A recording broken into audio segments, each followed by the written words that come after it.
In today's video, I'm going to teach you how to change values in a map based on a parameter in Tableau. We'll be diving into this step by step so you can easily follow along and achieve the same results in your own projects. Whether you're new to Tableau or just looking to expand your visualization skills, this guide is for you.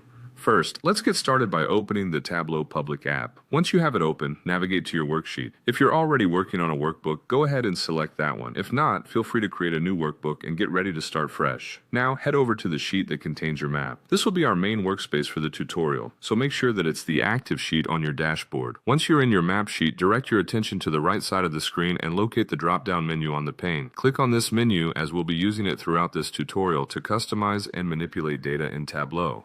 From the drop-down menu, select the option to Create Parameter. Parameters in Tableau are versatile and powerful tools that allow us to create dynamic and interactive dashboards. We're about to harness this power to change map values seamlessly.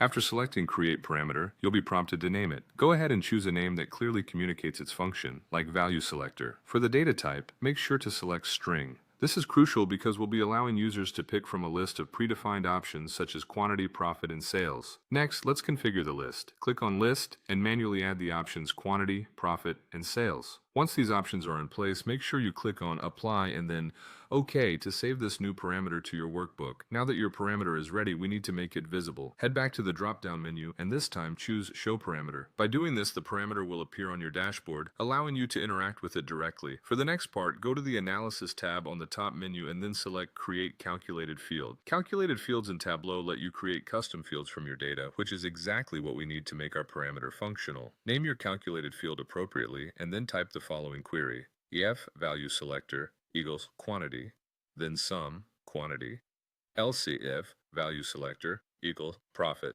then sum profit, else sum sales, and this query will ensure that when you select different parameter options, the corresponding data will be calculated and displayed on your map. Finally, drag this new calculated field onto the color option on the marks card. This step binds your calculated field to the map visually, allowing the map's colors to change based on the parameters selected by the user. And there you have it. You've successfully configured dynamic parameter-based mapping in Tableau. This technique not only makes your dashboards more interactive, but also vastly improves their usability. Thanks for watching, and happy analyzing with Tableau.